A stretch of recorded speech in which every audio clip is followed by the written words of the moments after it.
கர்த்தர் அதிசயங்களை செய்கிறார். ஊழியங்கள் வழங்கும் ஜீவ வார்த்தை. இந்த நாளுக்காக ஆண்டவருக்கு நன்றி செலுத்துகிறேன். உங்களை வாழ்த்துகிறேன். இயேசுப்பா நல்லவர், பெரிய காரியங்களை செய்வார். பிறந்த நாளை காண்கிற அனைவரும் ஆசீர்வாதமாக இருப்பீங்க. திருமண நாளை காண்கிற குடும்பங்கள் ஆசீர்வாதமாக கர்த்தர் வைக்க போகிறார். பயப்படாதீங்க. ஹாஸ்பிட்டல் போகணும்னு சிலர் இருக்கலாம். ஹாஸ்பிட்டலில் டெஸ்ட் எப்படி வருமோன்னு சில எதிர்பார்த்துருக்கலாம். ஒன்றுமே இருக்காது, பயப்படாதீங்க.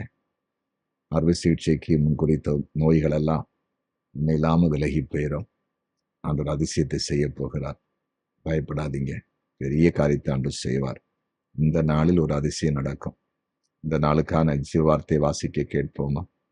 1 நாளாகமம் 14வது அதிகாரம் 14-15 வசனங்கள். அப்பொழுது தாவீது திரும்ப தேவனிடத்தில் விசாரித்ததற்கு, தேவன் அவர்களுக்கு பின்னாலே போகாமல் அவர்களுக்கு பக்கமாய் சுற்றி முசுக்கொட்டை செடிகளுக்கு எதிரே இருந்து அவர்கள் மேல் பாய்ந்து முசுக்கொட்டை செடிகளின் நுனிகளிலே செல்கிற இரைச்சலை நீ கேட்கும்போது யுத்தத்திற்கு புறப்படு, பெலிஸ்தரின் பாளையத்தை முறியடிக்க தேவன் உனக்கு முன்னே புறப்பட்டிருப்பார் என்றார். இன்றைய ஜீவார்த்தின் தலைப்பு, தேவன் உங்களுக்கு முன்னே புறப்படுவார். தேவன் உங்களுக்கு முன்னே புறப்படுவார். அதாவது பெலிஸ்தர்கள் மறுபடியும் தாவீதுக்கு எதிராய் வந்தார்களாம். ஒரு தடவை வந்து முறியடிக்கப்பட்டாச்சு. ஆண்டவர் சொன்னார், ஒப்பு கொடுப்பேன். அதே போல தாவீது பெலிஸ்தரை முறியடித்தான், வெற்றி கொண்டான். மீண்டும் அவர்கள் வந்தார்களாம். இப்போ ஆண்டவர்கிட்ட விசாரிக்கும் போது, ஜெபிக்கும் போது கர்த்தர் சொல்றாரு, முசுக்கொட்டை செடியில் ஒரு இரைச்சல் கேட்கும். அப்போ நீ யுத்தத்துக்கு போகணும். நான் உனக்கு முன்னால புறப்படுவேன்னு சொல்றாரு. அப்படின்னா உனக்கு முன்னால போய் நான் யுத்தம் செய்வேன்னு சொல்றார். இன்றைக்கு ஆண்டவர் உங்களோடு கூட பேசி கொண்டிருக்கிறார். உங்களுக்கு முன்பாக புறப்பட போகிறார். நீங்க எந்த இடத்துக்கு போகிறீங்களோ அதை கர்த்தர் பார்க்கிறார். நீங்க போகிற இடத்துல உங்களுக்கு முன்பாக போய் உங்களுக்காக எல்லாவற்றையும் செய்ய போகிறார். எதிர்ப்பு நடுவில் நீங்க போனீங்கன்னா முன்னால போய் எதிர்ப்பை மாற்றுவார். போராட்டம் இருக்கிற இடத்துல போராட்டத்தை மாற்றுவார். உங்களுக்காக தேவையான வழக்காடுவார். எதை வேணுமாலும் ஆண்டவர் செய்வார். இயேசு 45:2 வசனம் சொல்லுகிறது, அவர் உங்களுக்கு முன்பாக போய் கோணலாளர்களை செவையாக்குவார். முன்னால போய் எல்லாவற்றையும் சரிப்படுத்துவார்.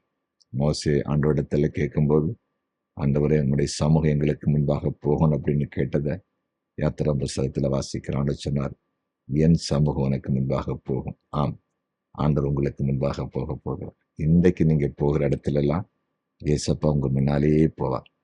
நீங்க பார்க்க போறீங்க அதிசயத்தை. தடை இருக்காது, பிரச்சனை இருக்காது, எல்லாம் அனுகூலமாகும், எல்லா காரியங்களும் சாத்தியமாகும். நீங்க எங்க போனாலும் சரி, எதை இன்றைக்கு நீங்க எதிர்பார்த்து நீங்க போனாலும் செய்தாலும் நீங்க எல்லாம் கர்த்தருடைய அதிசயங்களை பார்க்க போறீங்க. ஏன்னா உங்களுக்கு முன்பாக ஏசப்பா போகிறார், நன்மைகளை செய்கிறார். ஜெபிப்போமா? ஜெபிக்கிறோம். ஆண்டவரே, உண்மை நன்றியோடு நாங்கள் ஸ்தோத்தரிக்கிறோம், துதிக்கிறோம். நீ நல்லவர். இன்றைய ஜீவ வார்த்தைக்காக ஸ்தோத்திரம்.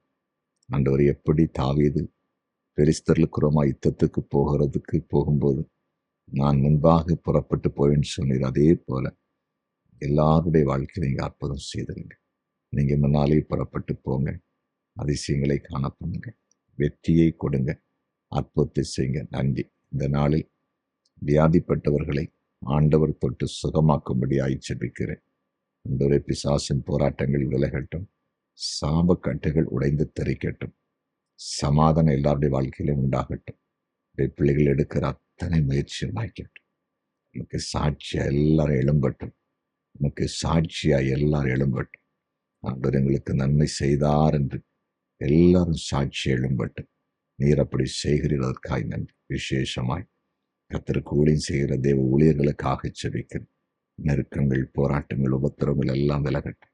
நீர் அவங்களுக்கு கொடுத்த அத்தனை தரிசனங்களும் இயேசுவே நிறைவேறட்டும் என்று ஜெபிக்கிறேன். நீர் அப்படி செய்கிறீர். நன்றி. இயேசுவின் நாமத்தில் பிதாவே. ஆமென். ஆமென்.